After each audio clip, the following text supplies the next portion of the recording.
Vamos lá então, vamos mais uma vez, com muito prazer, com muito carinho, iniciar os nossos estudos a respeito do Livro dos Médiuns nessa noite. Hoje é dia 22 de julho de 2026, uma quarta-feira, são 20 horas e 2 minutos na cidade de Jaú. Nós estamos transmitindo esse nosso encontro de estudos em nome e em homenagem à Associação Jauense de Estudos Espíritas. Estamos localizados na cidade de Jaú, estado de São Paulo, Brasil. Nós estamos estudando, no referido livro, a segunda parte, capítulo 25, das evocações. O item é o de número 282. Kardec, nesse item, ele faz pergunta aos espíritos superiores sobre as evocações. Nós já estudamos algumas delas, estamos na 11ª pergunta. Então, quem vai acompanhar com o livro aberto, abra o seu livro na segunda parte do Livro dos Médiuns, capítulo 25, item 282, pergunta 11, 11ª pergunta.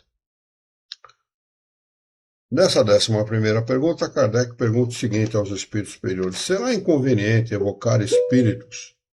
Poxa lá, estávamos começando e o Celso acabou entrando. Bem-vindo, Celso, prazer, hein? Boa noite, Luiz, Alexandre, Dani, prazer em estar com vocês. Da mesma forma. Então, 11ª pergunta, eu vou repetir, pergunta de Kardec aos espíritos superiores: será inconveniente evocar espíritos inferiores e será de temer que eles dominem o evocador? Resposta dos espíritos superiores da Kardec: eles só dominam os que se deixam dominar. Jesus falou isso de uma forma um pouquinho diferente, né? Ele diz assim: só lobo se deixa prender em armadilha de lobos. O que quer dizer a mesma coisa, né? Então, só aqueles que se deixam dominar. Os espíritos, eles não conseguem ter prevalência sobre aquele que procura, não que tenha especificamente, mas que procure ter uma moral elevada. Porque quem procura ter uma moral elevada está no caminho de solucionar os seus problemas como espírito, está no caminho do bem.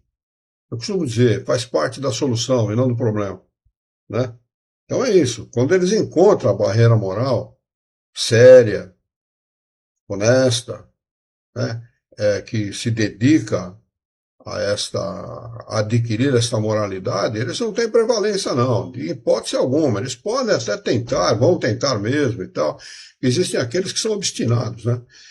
Mas nada vão conseguir. Essa é a realidade. E ele segue respondendo: quem for assistido por espíritos bons, nada tem a temer, porque se impõe aos espíritos inferiores e não estes a ele.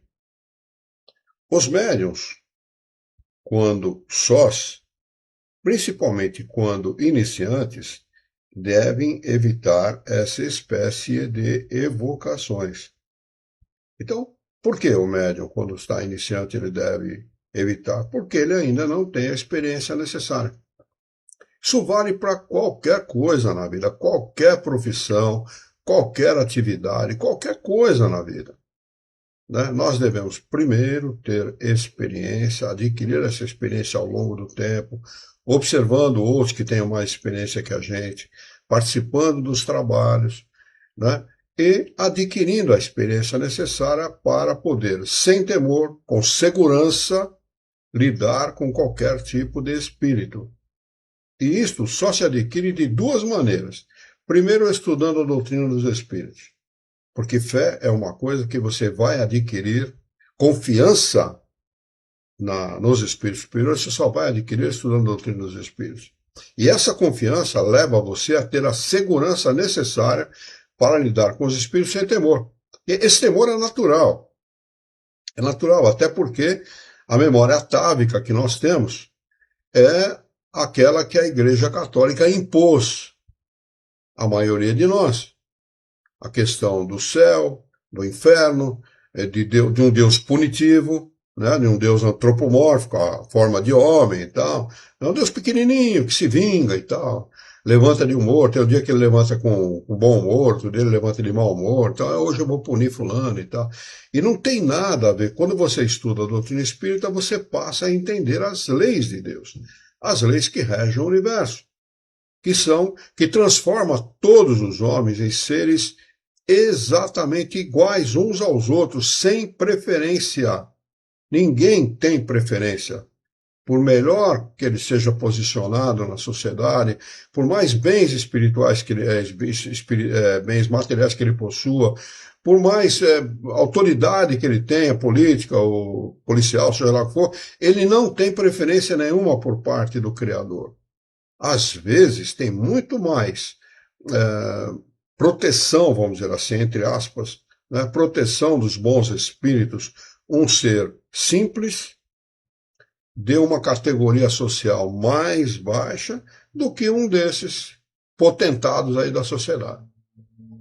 Então é isso que eles falam. Tenha experiência, adquira essa experiência, para depois você lidar com a segurança necessária. Muita gente fazendo bobagem no meio espírita, fazendo trabalho de doutrinação e desobsessão e levando médiums a se tornarem médiums obsediados por incompetência, incúria e desconhecimento desses que se metem a dirigir o trabalho sem o conhecimento necessário. Pois não, Alexandre? Isso que você, Luiz, acabou de falar, até vou ler novamente aqui, pelo menos na minha versão aqui diz isso, né? Aquele que é assistido por bons espíritos, nada tem a temer. Muito bem, isso aqui é uma verdade tão verdadeira, né? Tão poderosa, né? Que não vale somente para o momento da evocação dentro de um ambiente mediúnico, né? Vale para a vida, a gente sabe disso, né? Sem dúvida. Vale para a vida, né? Porque se você realmente sabe da doutrina, né? Se você tem o esclarecimento e o porquê que as coisas acontecem, isso é uma verdade tremenda. Eu acho que todos nós que estamos aqui, a Dani, o Celso, você principalmente, Luiz, nós sabemos o que é vivenciar isso, né? Sabemos o que é acreditar, ter um coração bom, né? Com o interesse de poder sempre estar ajudando o próximo, e isso nos traz sempre boas companhias. Aí remete àquilo que a gente já sabe, né? Boas companhias, bons pensamentos, más companhias, maus pensamentos, enfim. Mas isso é de uma força, de uma verdade tremenda, isso que está nessa frase aí. Sem dúvida. Jesus dizia o seguinte, a cada um segundo suas obras. Isso é uma verdade. Bom, Jesus, ele, como espírito puro que era, e assim como os espíritos superiores, ele resumia tudo em poucas palavras, né? Sim. E resumia com a maestria de um espírito que sabia aquilo que estava falando. A cada um segundo suas obras. Não queira receber a proteção dos espíritos se você não tiver o mérito, se você não tiver a condição moral para isso. Você não vai receber mesmo. Muito bem. Pergunta de número 12. Ele pergunta, há algumas disposições especiais para as evocações? Resposta. A disposição principal é a do recolhimento, né? Quando se deseja a comunicação de espíritos sérios. Com a fé e o desejo do bem, há maior capacidade de evocar espíritos superiores. Ao elevar a alma por alguns instantes de recolhimento, no momento da evocação, a gente se identifica com os espíritos bons e os dispõe a se manifestarem. 13ª pergunta. A fé é necessária para as evocações? Resposta. A fé em Deus, sim. Aliás, a confiança no Criador é necessária para qualquer coisa na vida. O homem que não tem fé não tem nada. O homem que não confia em Deus, que não confia na vida e que não confia em si mesmo, ele não tem nada. Ele é um mendigo. Por mais rico que ele seja, ele é um rico miserável, né? Porque ele não tem nada. Ele não vai ter onde se apegar no momento das dificuldades. Ah, mas eu tenho dinheiro, não tenho dificuldade. Tem sim, vai ter sim.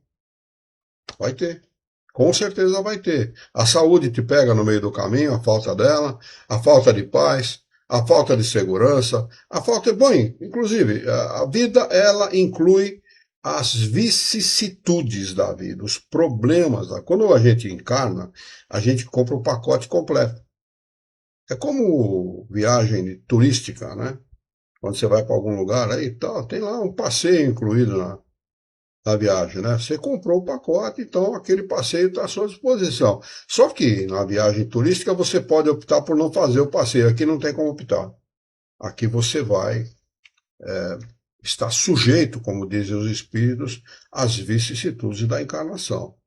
E uma encarnação é uma coisa muito complicada e ao mesmo tempo muito simples, na dependência muito de como você a vivencia. Eu vi um vídeo ontem, aliás a gente vive vendo vídeo na internet, né? Uma senhora no Instagram, ela estava sendo entrevistada por um desses caras que faz vaquinha na internet. Ele é muito conhecido na internet e tal. E ela disse assim, eu já tive 73 cânceres. 73.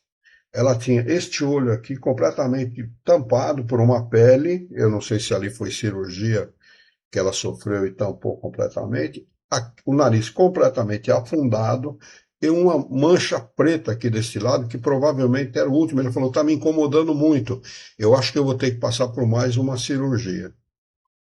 73 cânceres, 92 biópsias. E ela, sorridente, alegre, falou, e eu não culpo a Deus pelos problemas que eu tenho, não. Então, esta senhora não permitiu que a sua prova virasse uma expiação. Ela encarava aquilo como uma prova e estava tirando aquilo de letra, o que não é brincadeira.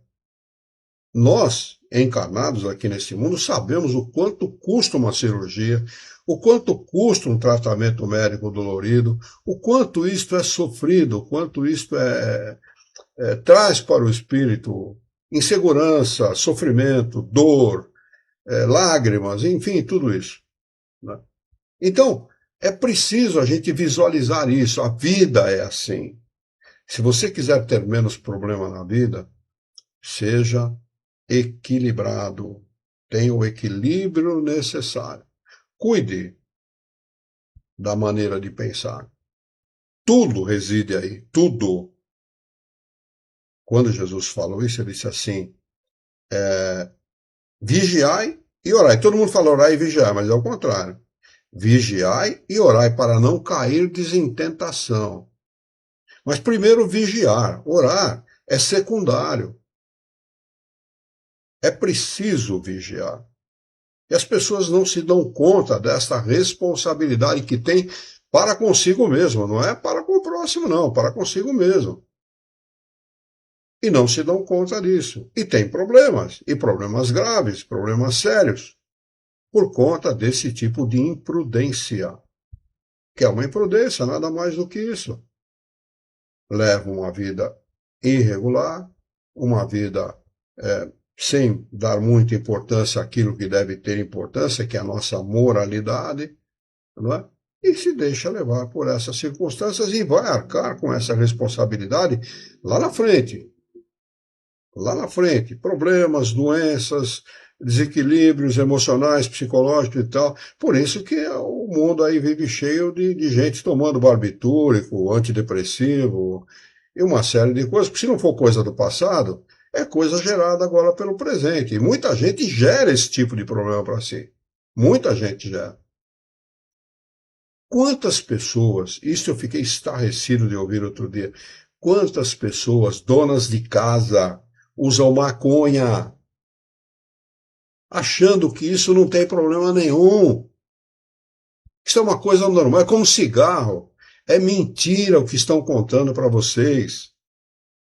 A maconha tem o THC, que é altamente viciante, que destrói o corpo, que destrói neurônio, que destrói a sua estabilidade emocional, a sua estabilidade psicológica, destrói tudo. E tem gente usando isso. A meninada hoje está com o pé enfiado na jaca, em torno das drogas. E o pessoal alerta, e o cara só se vai se dar conta lá pelos 45, 50 anos, quando tem aí um infarto, um problema grave, um derrame cerebral, alguma coisa assim, e que não mata o sujeito. Se matar, está tudo bem, não tem problema nenhum, né? Ele vai arcar com a responsabilidade como desencarado. Mas se não matar, o sofrimento é triplicado, se não for decuplicado. Então as pessoas precisam se alertar, alerte-se. Não tem problema se você não tem religião, se você não acredita em nada, mas cuide de você, cuide da sua saúde, do seu equilíbrio emocional, equilíbrio psicológico. Cuide disso com muita determinação, para você não sofrer aquilo que você não tem necessidade de sofrer. Sofrer desnecessariamente é o que está acontecendo com muitas pessoas. Lamentavelmente, a gente lamenta profundamente isso. Porque se não sofre nessa encarnação, vai ter que arcar com a responsabilidade dessa imprudência numa futura encarnação. Ah, mas não acredito nisso, não tem problema. Pode não acreditar, fica à vontade aí. Não tem problema nenhum. Acreditar ou não acreditar na reencarnação não muda a lei de Deus. A lei de Deus, ela é perfeita e pela eternidade. Nós todos estamos sujeitos a ela. Ela não vai pedir licença para você. Ninguém vai chegar para você, me dá licencinha, está na hora de você reencarnar. Não. Você vai reencarnar e fim de conversa. Não tem essa de não quero. Você vai ter que arcar com essas responsabilidades. Porque quando desencarnado, o espírito se dá conta daquilo que fez. Ele encara a realidade, ele percebe a felicidade do outro, dos espíritos que estão à sua volta, e não pode alcançar aquela felicidade.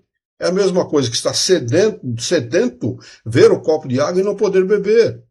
Essa figura que Jesus usa lá naquela, né, aliás, não foi Jesus que usou na Bíblia, né? Tem aquela figura se não me engano, Lázaro, se não me falha a memória, né? O rico desencarna e tal, e ele vai para o inferno e tal, e está lá o Lázaro, né, jogado pelas ruas lá, miserável, não tinha o que comer e tal, né? E o sujeito fala para ele, pô, você vai sofrer, você vai ter problema. Ou então deixa pelo menos eu voltar e avisar os meus irmãos para não fazerem a mesma coisa. Não, seus irmãos têm as escrituras para se orientar. Eles têm as escrituras para se orientar, né? Então, Lázaro vivia comendo as migalhas que caíam da mesa desse sujeito. Esse sujeito, quando desencarna, tem esse tipo de problema. Então, não adianta. O homem é um espírito encarnado e imortal. Acredite você ou não, também não depende de você acreditar também, fique à vontade, tá? Mas o fato é esse. E nós temos responsabilidades pelos nossos atos. Não queira se eximir delas, porque não há como se eximir das responsabilidades. Nós teremos que arcar com as nossas responsabilidades e responder à nossa própria consciência por tudo aquilo que nós fizemos. Alerte-se, desperte, antes que seja tarde demais. Muito bem.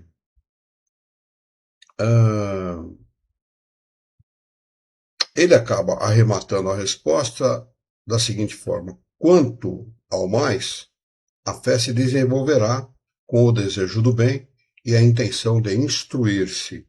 Intenção de instruir-se. Instrução é fundamental, conhecimento a respeito de como é a vida no mundo espiritual, no mundo dos espíritos. É fundamental esse conhecimento. A ideia clara e precisa que se faça disso muda tudo na nossa vida. Muda o rumo da tua vida para melhor, para muito melhor. Você quer falar alguma coisa, Alexandre? Não. Tá bom. 14ª pergunta, ele pergunta para os espíritos superiores o seguinte: reunidos pela unidade de pensamentos e intenções, os homens se tornam mais fortes para evocar os espíritos? Resposta: quando todos se reúnem pela caridade e para o bem, conseguem grandes coisas. Nada é mais nocivo para o êxito das evocações do que a divergência de pensamentos. Então, reunir-se em um trabalho onde os espíritos serão evocados, é preciso que todos estejam em uníssono com os seus pensamentos, com o desejo de fazer o bem. Isto não vale só para o trabalho de evocação dentro do centro espírita, vale para o trabalho de passe, por exemplo, vale para o trabalho de entrevista que se faz com as pessoas que chegam pela primeira vez no centro espírita, vale para qualquer tipo de trabalho que você faça, mesmo para os estudos, vale para qualquer tipo de atividade. Né? Como nós estamos aqui estudando agora, todos estão interessados e com a mesma maneira de pensar em relação àquilo que nós estamos fazendo. É por isso que a coisa progride, é por isso que a coisa tem efetividade. Né? Ela só tem essa efetividade que tem porque todos estão ligados na mesma maneira de pensar, na mesma forma de pensar e interessados em instruir-se.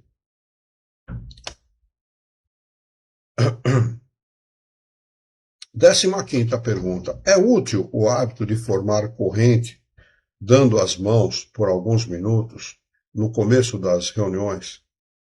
Resposta: a corrente é um meio material que não produz a união entre vós se ela não existir nos pensamentos.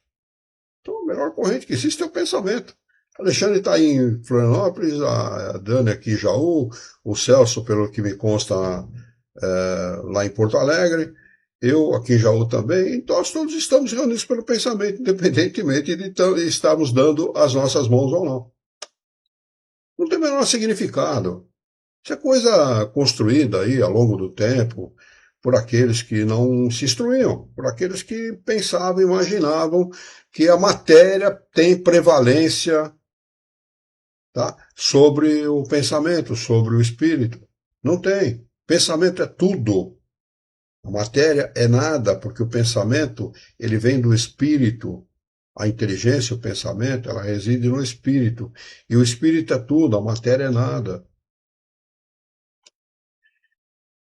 Mais eficaz que essas coisas é a união num pensamento comum, apelando cada qual para os espíritos bons.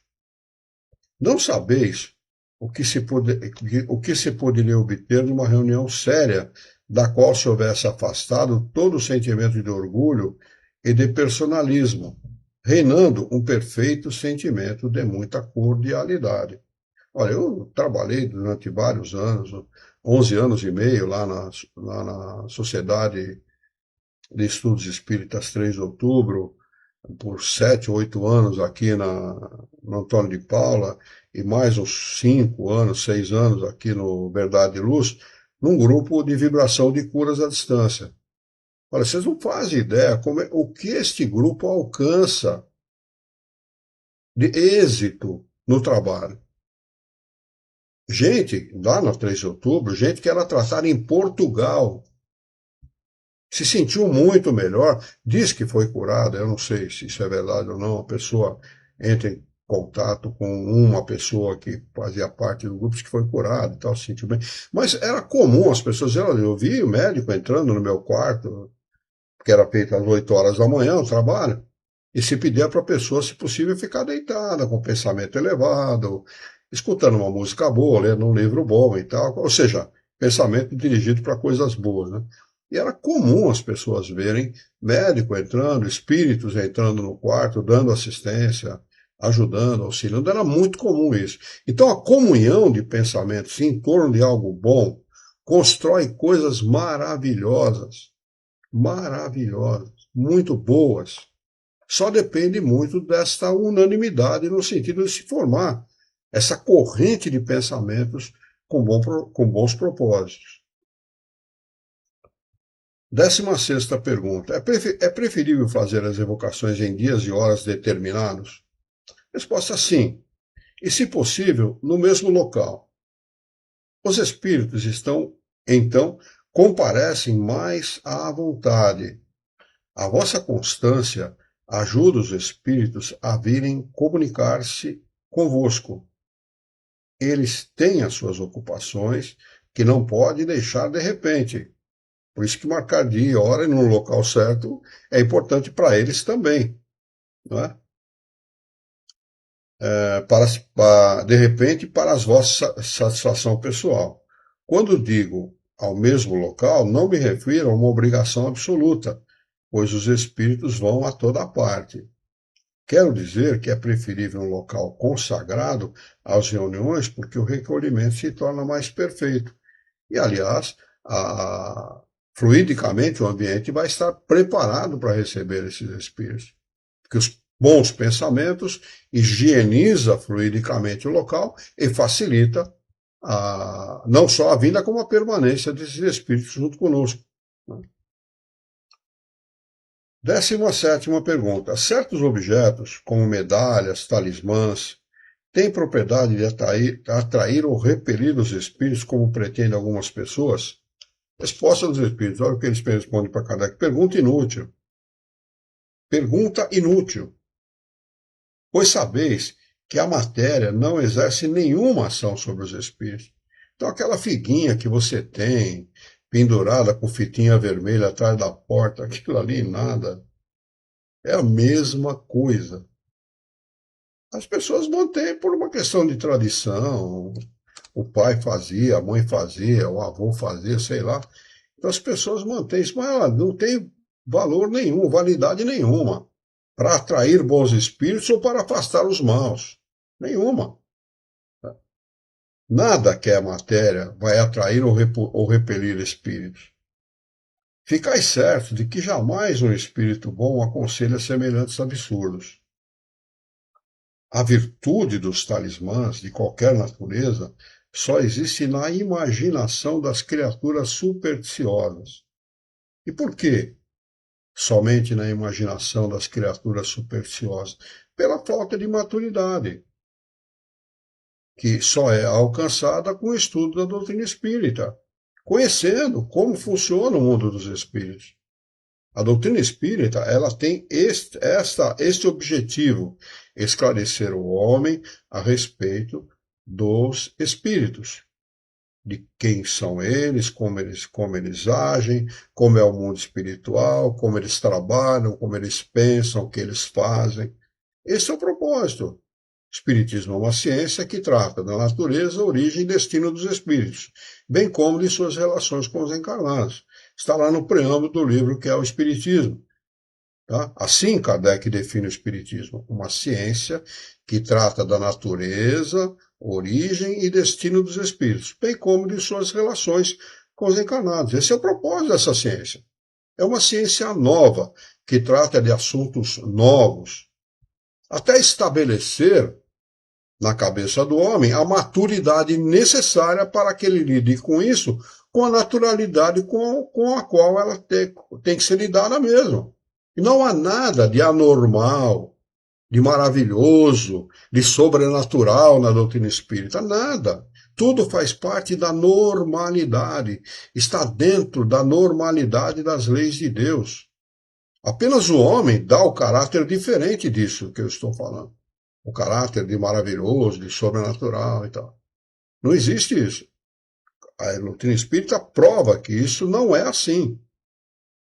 Está tudo dentro da normalidade, por isso que é necessário conhecer. O homem só é preconceituoso ou supersticioso a respeito de uma coisa se ele não tem conhecimento a respeito daquilo.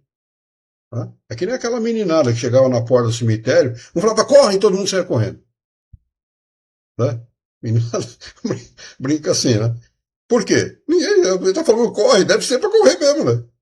Então, se tem um no meio que é espírita, tem algum conhecimento espírita, correr para quê? Fica no lugar, fica imóvel, né? Os outros correm, ele fica imóvel. Mas é mais ou menos isso que acontece com os homens, né? Tem aquelas pegadinhas do Silvio Santos que a gente fazia perto daquele cemitério da Consolação. Consolação, como é que é o nome daquele cemitério que fica ali no bairro meu Deus, esqueço, é um muro comprido, quarta parada, não é quarta. Bom, é um desses cemitérios que tem em São Paulo, tem um monte, né? Nossa, olha, o que o pessoal tem medo de fantasma, o que o pessoal tem medo do sobrenatural, do maravilhoso, é algo extraordinário. Você vê o quanto a extensão da ignorância do homem a esse respeito. É muito extensa, muito grande. Né? Vamos lá. Que pensar, pergunta Kardec, dos espíritos que marcam encontros em lugares lúgubres e horas inconvenientes? Resposta. São espíritos que se divertem com os que lhe dão ouvidos. Só isso. Precisa mais? Precisa falar mais? São espíritos brincalhões que se divertem com isso.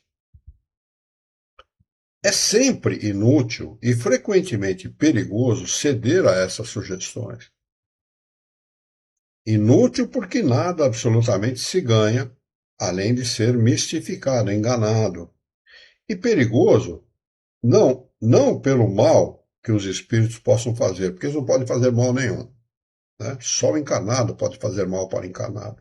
O desencarnado não faz mal nenhum para o encarnado. Nenhum.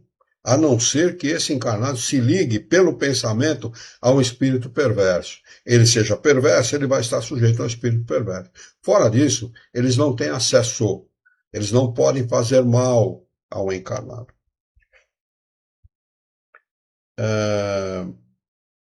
Não pelo mal que os espíritos possam fazer, mas pela influência que isso pode exercer nos cérebros fracos. Pusilânimes, né? Fracos. O cara pode ser levado a ser internado no hospital psiquiátrico. Pergunta de número 19. Há dias e horas mais propícias para as evocações? Resposta. Para os espíritos, isso é completamente indiferente. Como tudo o que é material, e seria supersticioso acreditar na influência dos dias e das horas, como querem os religiosos, né, os supersticiosos, tal, né, os esotéricos, tal, né? Esse pessoal sempre tem 7, 14, 21 e tal, número específico e tal. Isso não tem nada a ver com a realidade. Essa é a verdade, nada a ver. Negócio de fazer cruz, fazer macumba, despacho, essas coisas. Isso é tudo para quem acredita nisso. Por quê? Que vale para quem acredita? Porque quem acredita está ligado com esse tipo de espírito. Só por isso. E quem acredita em quem acredita vai estar sendo influenciado por aquele tipo de espírito também. Tá certo? É isso. Essa é a realidade. Se você está com Deus no seu coração, se você tem o seu pensamento elevado, a sua vida correta, não deve moralmente nada para ninguém, se a tua consciência não te acusa de nada, fique tranquilo. A gente só deve dar valor para uma opinião, uma única opinião, a da sua consciência. Se a tua consciência te acusa de alguma coisa, vai procurar saber o que é. E vai procurar consertar enquanto é tempo. Agora, se ela não te acusa de nada, independentemente de quem está dando opinião a teu respeito, é problema dele. A não ser que quem está dando a você esta opinião, ou te criticando, ou te dando algum conselho, seja moralmente superior a você. Se a pessoa for moralmente superior, dê ouvidos. Pare para ouvir.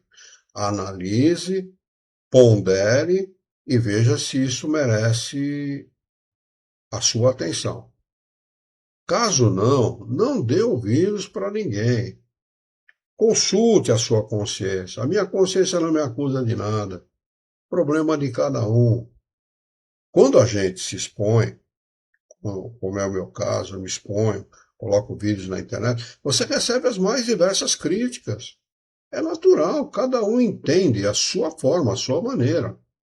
Cada um entende do seu jeito. E o canal é um canal de livre acesso. Esse canal no Instagram, por exemplo, que está crescendo muito, o canal no Instagram, não sei porquê, de uma hora para outra começou a crescer aquele troço, né?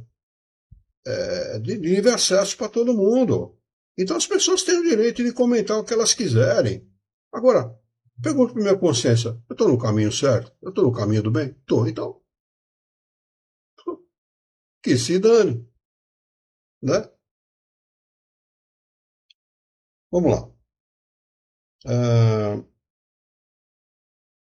19ª pergunta. Tá, já li a pergunta, estou lendo a resposta. Para os espíritos isso é completamente indiferente, como tudo que é material. E seria supersticioso acreditar na influência dos dias e das horas.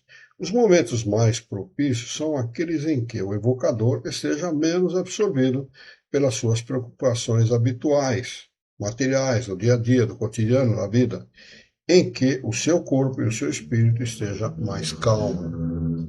Porque a vida engole mesmo, né? Problema, problema, problema, e quando o sujeito vê, ele está absorvido pela vida, né? Pelos problemas, pelo dia a dia, pelas preocupações. 20ª pergunta. Pergunta Kardec. A evocação é agradável ou penosa para os espíritos? Eles atendem de boa vontade quando os chamamos? Resposta. Isso depende do seu caráter e do motivo por que o chamam. Quando o objetivo é louvável, o meio é simpático, a evocação se torna agradável e menos atrativa. Desculpa, eu li errado, eu vou ler novamente essa frase que eu li errado. Isso depende do seu caráter e do motivo por que o chamam. Quando o objetivo é louvável e o meio é simpático, a evocação se torna agradável e mesmo atrativa. Mesmo que ele não seja evocado, ele vem. Ele é atraído por aquilo. Os espíritos se sentem sempre felizes com o testemunho de afeição. Há os que consideram uma grande felicidade poder comunicar-se com os homens e sofrem com o esquecimento destes. Mas, como já disse, isso também depende do seu caráter. Entre os espíritos existem também os misântropos, que não gostam de ser incomodados. Misântropo é aquele que fica confinado, né? Isolado. Cujas respostas se ressentem do seu mau humor, sobretudo quando chamados por criaturas que lhes são indiferentes, pelas quais não se interessam. Um espírito não tem, muitas vezes, nenhum motivo para atender o apelo de um desconhecido que lhe é indiferente e que age quase sempre movido pela curiosidade. Nesse caso, se ele atende, é geralmente em rápidas passagens, a menos que exista um objetivo sério e instrutivo na evocação. Então, é com muita seriedade que se deve fazer esse tipo de coisa. Quem faz por curiosidade normalmente se dá mal, né? Observação de Kardec a esse respeito. Vemos pessoas que só evocam seus parentes para fazer perguntas sobre as coisas mais vulgares da vida material. Por exemplo, para saber se alugará ou venderá sua casa, outro para indagar do lucro que obterá com a sua mercadoria, qual o lugar onde há dinheiro escondido, se tal negócio será ou não vantajoso. Nossos parentes de além-túmulo só se interessam por nós em razão da afeição que lhes conservamos. Todos os nossos pensamentos se limitam a julgá-los feiticeiros e só pensamos neles pedindo informações. Não podem ter grande simpatia por nós e não devemos nos admirar de que nos demonstrem pouca benevolência. O espírito não está aí para isso. Ele não está aí para adivinhar nada, para identificar tesouro, para localizar tesouro no fundo do mar ou dentro da casa. É um absurdo. Isso é um verdadeiro absurdo. Quem encara a doutrina espírita assim, ou a relação com os espíritos dessa forma, está, vou usar o termo corriqueiro, redondamente enganado. Eu não sei se o enganado é redondo, é gordo, o que é, mas o pessoal usa esse termo, né? Redondamente enganado. Pois não, Alexandre? Não, realmente é isso. Acho que as pessoas se enganam brutalmente. Essa resposta, Luiz, que foi dada agora nessa questão, isso não consta lá no Livro dos Espíritos em algum momento? Sim. Consta, né? Consta sim. De passagem, mas consta. Aqui está um pouco mais ampliado, né? Mais esmiuçado, mas consta sim. Ok, era só isso. Tá. 21ª pergunta. Deixa eu ver se tem alguém por aqui pelas páginas aqui. Ah, tem. O Jorge entrou. Boa noite, Jorge. Tá, diz que estão juntos. A Umbanda, ela não é uma religião que traz esse tipo de espírito, caboclo, orixá. Não são entidades que não podem também, que não são, não são entidades que podem ser também boas e também ruins. Olha, Jorge, como qualquer outra manifestação, qualquer outra religião que lide com os espíritos, porque nem a Umbanda, nem o Candomblé são espiritismo, tá? O espiritismo, ele nasce a 18 de abril de 1857 e tal, e mesmo dentro da doutrina espírita, muita gente se intitula, eu sou espírita kardecista, é uma estupidez tão grande. Não existe espiritismo kardecista, o que existe é espiritismo. Existe o espiritismo kardecista, o espiritismo umbandista, o espiritismo do candomblé, o espiritismo não sei de que da mais onde, não existe. Só existe espiritismo, nada mais. Então, a Umbanda, ela existe, até onde eu sei, existe a Umbanda branca, que é aquela que só lida com o bem. Até onde eu sei, tá bem? Existe a Umbanda que lida com os dois lados, com o bem e com o mal. Umas fazendo o mal, e outras desfazendo o mal. Até onde eu sei, tá bem? Meu conhecimento não é muito grande a esse respeito, mas até onde eu sei é isso. E o candomblé não, o candomblé já é um pouco mais, assim, um pouco mais cruento. Ele lida com todo tipo de espírito, ele lida com matança de animal, com sangue e tal, esse tipo de coisa. Então, em todos os lugares existem bons e maus espíritos. Tá? Dentro de uma igreja, vamos admitir que o dirigente da igreja seja pedófilo. Um padre lá que é pedófilo e tal. Estou citando o padre, porque a pedofilia dentro da igreja católica é muito grande. Tá bem? Você acha que dentro daquela igreja vão existir bons ou maus espíritos? A pergunta é essa. É fácil de se deduzir. Se existem muito mais maus espíritos do que bons espíritos. Tá? Porque quem comanda aquele lugar é um espírito mau, um espírito perverso, pervertido. Tá certo? Então, dentro da Umbanda, você tem muita gente fazendo muita coisa boa, trabalhando pelo bem comum, trabalhando pelo bem das pessoas. Tá? Existe muita gente também, como em qualquer setor da atividade humana, fazendo coisas ruins, sendo perverso, tá? Sendo pervertido, utilizando-se das ferramentas que tem, muitas vezes da própria mediunidade, para fazer o mal às pessoas. Essa é a realidade. Então, o preconceito da doutrina espírita contra a Umbanda, contra o Candomblé, é um absurdo também. Nós não devemos ter preconceito contra nada. Tá bem? Eu sempre conto essa história para ilustrar isso que eu estou falando.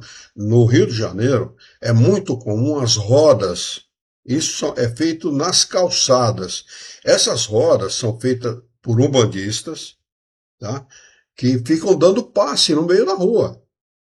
O espírito, o médium mediunizado, por um caboclo, por um preto velho e tal, chama as pessoas que ele identifica no meio da multidão, que para verificar para ver aquele ritual, e chama a pessoa e dá passe naquela pessoa.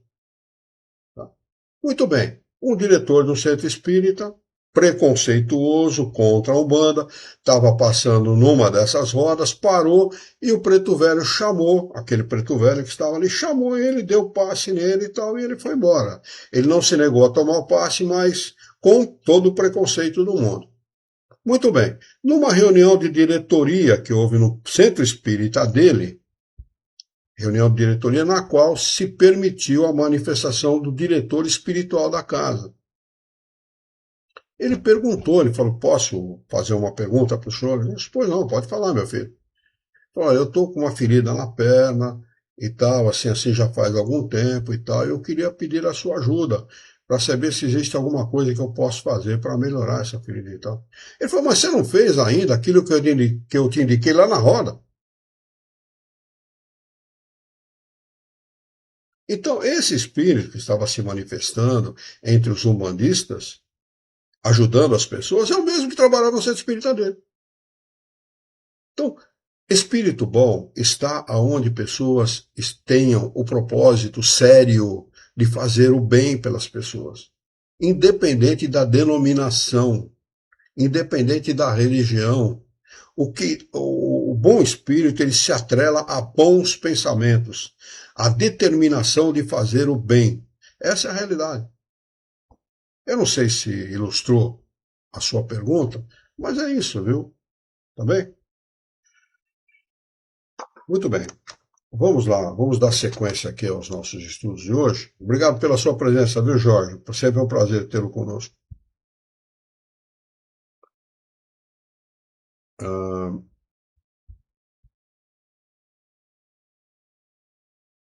Tá. 22ª, é isso que nós estamos? Está correto? Pergunta: os espíritos necessitam da evocação para se manifestarem? Resposta: não. Manifestam-se muito frequentemente sem ser chamados, o que prova que o fazem de boa vontade. 23ª. Quando um espírito se manifesta por si mesmo, podemos estar certos da sua identidade? Resposta: de maneira alguma, pois os espíritos mistificadores o fazem com frequência para melhor enganar. O cara está reunido, com boa vontade, com desejo de fazer o bem, com desejo de melhorar e tal, e se manifesta mistificador. Tá? Aí o cara fala, não, meu irmão, mas falar isso é falta de caridade. Falta de caridade é o que você faz não estudando a doutrina espírita. Informe-se e não seja vítima, presa desse tipo de espírito, que está cheio aí no meio espírito. Está cheio. Tá. Quando evocamos um espírito pelo pensamento, 24ª, ele nos atende, mesmo que não haja manifestação pela escrita ou de outra maneira? Resposta: a escrita é o meio material pelo qual o espírito atesta a sua presença, mas é o pensamento que o atrai e não o ato de escrever. É sempre o pensamento, né? 25ª. Quando um espírito inferior se manifesta, podemos obrigá-lo a se retirar? Resposta: sim, não lhe dando ouvidos. Mas como quereis que se retire se vos divertis com as suas asneiras? Os espíritos inferiores, como os tolos entre vós, se apegam aos que gostam de ouvi-los. 26ª. Pergunta: a evocação em nome de Deus é uma garantia contra a intromissão de espíritos maus? Resposta: o nome de Deus não é um freio para todos os espíritos perversos, mas segura muitos deles.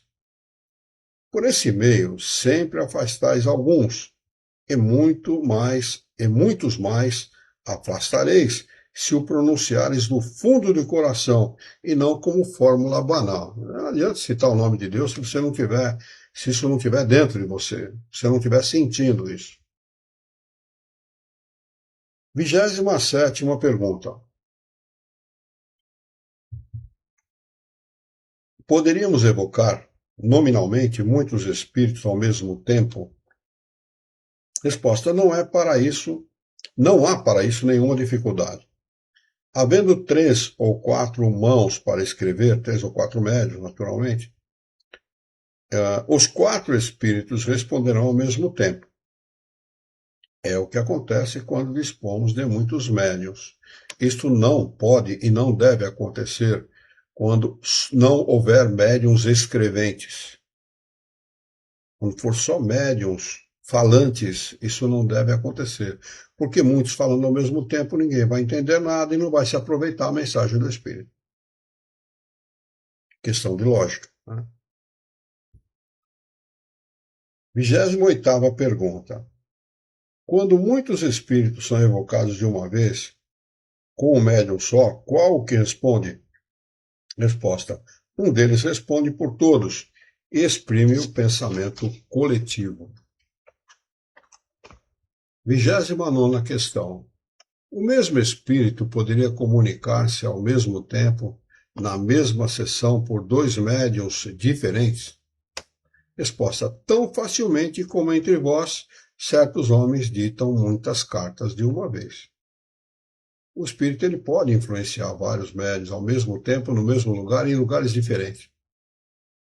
Ele pode se manifestar dessa forma, porque ele expande o seu pensamento. Tá? O espírito superior, ele expande o pensamento, ele pode atingir vários médiuns ao mesmo tempo, com a mesma mensagem, em lugares diferentes até, não só dentro do mesmo centro espírita. Resposta. Observação de Kardec. Vimos um espírito responder ao mesmo tempo por 2 médiuns.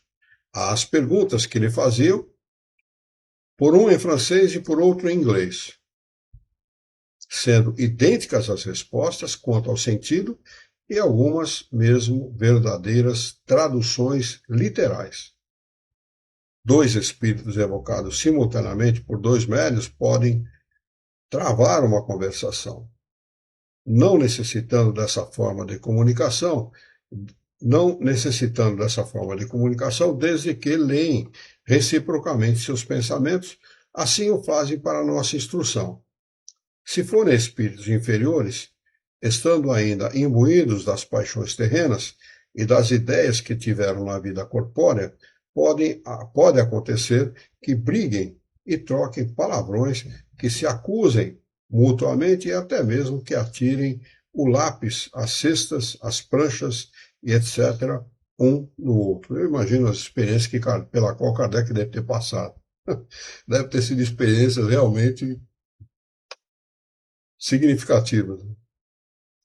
30ª pergunta, para nós encerrarmos os nossos estudos de hoje. O espírito que é evocado ao mesmo tempo em muitos lugares pode responder simultaneamente às perguntas que lhe fazem, simultaneamente em vários lugares diferentes. Resposta: sim, se for um espírito elevado. O espírito superior responde com facilidade, como eu falei, pela expansão do seu próprio pensamento. Eles continuam respondendo. Nesse caso, o espírito se divide ou possui o dom da ambiguidade. Há uma segunda pergunta dentro da 30ª pergunta. Respondem os espíritos. O sol é um só e, no entretanto, irradia a sua luz por todos os lados, projetando seus raios à distância e sem se subdividir. Dá-se o mesmo com os espíritos. O pensamento do espírito é como uma estrela que irradia sua claridade no horizonte e que pode ser vista de todos os pontos. Quanto mais puro é o espírito, mais o seu pensamento irradia e se difunde como a luz. Os espíritos imperfeitos, inferiores, são mais materiais. Não podem responder a mais de uma pessoa de cada vez e não podem atender a nossa evocação se já foram chamados em outro lugar. Um espírito superior, chamado ao mesmo tempo em 2 lugares, atenderá às 2 evocações se elas forem igualmente sérias e fervorosas. Em caso contrário, dará preferência à mais séria. Observação de Kardec. Dá-se o mesmo com o homem que, de um mesmo lugar, pode transmitir seu pensamento por meio de sinais que são visíveis de várias direções. Nessa sessão da Sociedade Parisiense de Estudos Espíritas, em que a questão da ambiguidade estava em discussão, o espírito ditou espontaneamente a comunicação seguinte, abre aspas, assinado Chanin. é o nome do Espírito que ditou esta mensagem.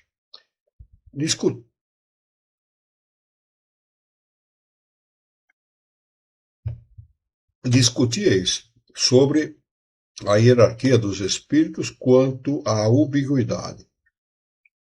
Comparai-nos a um aeróstato que se eleva pouco a pouco no ar, enquanto ainda rastejas na terra.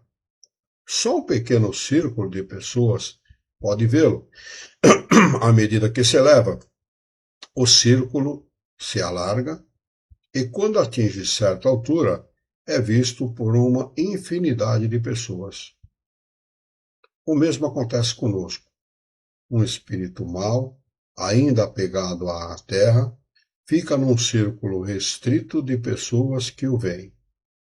Eleve-se na graça, melhore-se e poderá conversar com muitas pessoas. Quando se tornar espírito superior, poderá irradiar como a luz solar, mostrar-se a muitas pessoas e em muitos lugares ao mesmo tempo. Vamos marcar aqui a questão de número 31, 31ª pergunta, para nós retomarmos os nossos estudos da próxima quarta-feira. 31ª pergunta. Alguma pergunta? Alguém quer acrescentar algum esclarecimento? Tirar alguma dúvida? Tá. O Jorge não escreveu mais nada. No YouTube nós não temos ninguém, apesar de termos 8 visualizações. Muito bem. Ninguém quer perguntar mais nada? Está tudo certo? Podemos encerrar? Podemos fazer a nossa prece? Muito bem. Vamos então. Eu convido os nossos queridos companheiros, nossos queridos irmãos, para juntos elevarmos o nosso pensamento e mentalizarmos a figura excelsa e amiga daquele que é o nosso mestre, é o nosso modelo e guia de toda a humanidade, Jesus de Nazaré. E juntos com Jesus nos dirigirmos ao Criador, ao Senhor da vida, fonte inesgotável de paz, de amor, de bondade, de misericórdia e justiça, para agradecê-lo muito pela oportunidade de aqui estarmos reunidos em seu nome, para discutirmos as questões propostas pelo Livro dos Médiuns dessa noite. Queira a vossa bondade, o vosso amor, a vossa misericórdia, que tenhamos bom ânimo, coragem, determinação, ideias renovadas, alegria de viver e muito entusiasmo, para que nós possamos trabalhar e sermos úteis à sociedade em que vivemos. Dá-nos ainda, Senhor, forças para orientar a própria existência, por um profundo e sincero respeito pelo nosso próximo. Em teu nome, em nome de Jesus, em nome dos bons espíritos, em nome do nosso diretor espiritual e de toda a sua equipe, nós declaramos encerrado o nosso encontro de estudos dessa noite, e que assim seja.